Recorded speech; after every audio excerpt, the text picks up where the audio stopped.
Assalamualaikum warahmatullahi wabarakatuh. Perkenalkan, nama saya Fibril Naura Adinata dengan NIM 255 10101111010 dari kelas D. Di sini saya akan mempresentasikan politik dan cita tanah air dalam perspektif Islam. Nah, tujuan dari konsep dasar dan juga teologi cinta tanah air ini menelaah posisi hubul watan sebagai bagian penting dari keluhuran fitrah kemanusiaan dalam Islam. Nah, itu dijelaskan dalam Al-Quran, yaitu di surat Al-Anbiya dan juga Al-Baqarah. Di sini dapat disimpulkan bahwa di surat Al-Anbiya itu menjaga keutuhan dan kerukunan nasional di tanah air itu merupakan contoh penerapan ukhuwah keumatan. Lalu di Quran surat Al-Baqarah itu dapat disimpulkan bahwa adanya keterikatan psikologis dan rasa cinta pada tanah air itu diakui secara mulia serta divalidasi oleh syariat. Selanjutnya, di Indonesia sendiri itu adanya penerapan yang pernah dilakukan di pasca kemerdekaan di Indonesia, yaitu Sekar Maji Mardian Kartosuwiryo yang memelopori lahirnya gerakan DITII.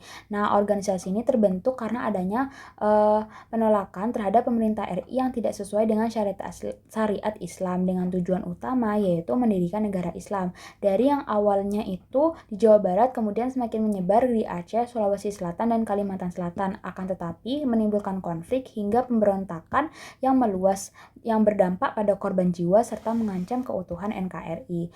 Nah, di sini tuh prinsip hubul watan sendiri tuh yaitu ada 3, yaitu memakmurkan bumi, ukhuwah wataniyah, serta ketaatan maslahat. Untuk memakmurkan bumi ini berarti contohnya itu manusia diciptakan dari tanah dan diperintahkan untuk kemakmurannya. Lalu untuk ukhuwah wataniyah di mana manusia itu ciptakan untuk menjaga persatuan nasional dan toleransi antar elemen bangsa, dan ketaatan maslahat berarti kepatuhan terhadap perundang-undangan di negara ini. Selanjutnya yaitu nilai cinta tanah air itu ada 3, ada al-adalah, al-tadiyah, dan juga tasamu.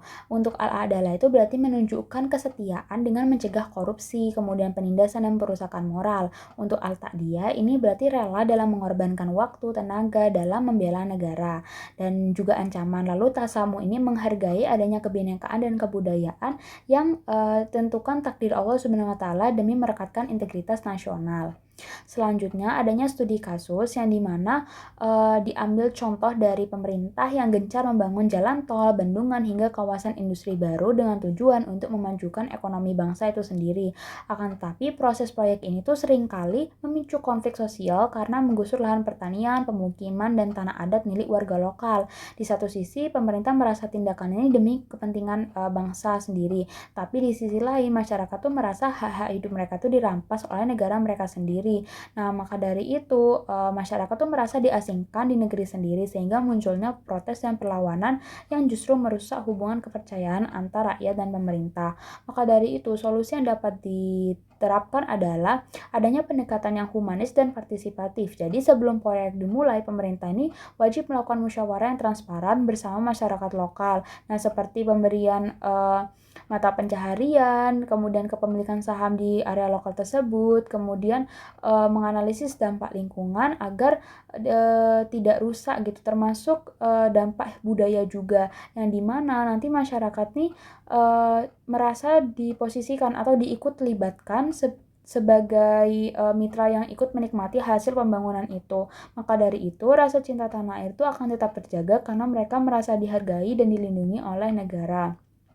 Nah, implementasinya ini dapat seperti mengharumkan nama bangsa melalui prestasi, menjaga persatuan perbedaan, membayar pajak dan peraturan negara, tidak menyebarkan berita bohong, menggunakan produk lokal, melestarikan budaya baik termasuk makanan tradisional, dan juga menjaga kebersihan lingkungan. Nah, dari sini tuh dapat disimpulkan bahwa cinta tanah air dalam perspektif Islam itu merupakan sikap mencintai, menjaga, dan membangun bangsa yang sejalan dengan ajaran agama, termasuk patriotisme yang berlandaskan nilai-nilai keislaman dan yang dapat diwujudkan seperti rela berkorban, menjaga kemajuan bangsa. Dan dengan menerapkan nilai-nilai itu akan tercipta kehidupan masyarakat yang damai, harmonis, dan juga sejahtera. Oleh karena itu, cinta tanah air itu menjadi salah satu bentuk pengamalan ajaran Islam dalam kehidupan sehari-hari. Baik, itu tadi presentasi dari saya. Selebihnya mohon maaf. Wassalamualaikum warahmatullahi wabarakatuh.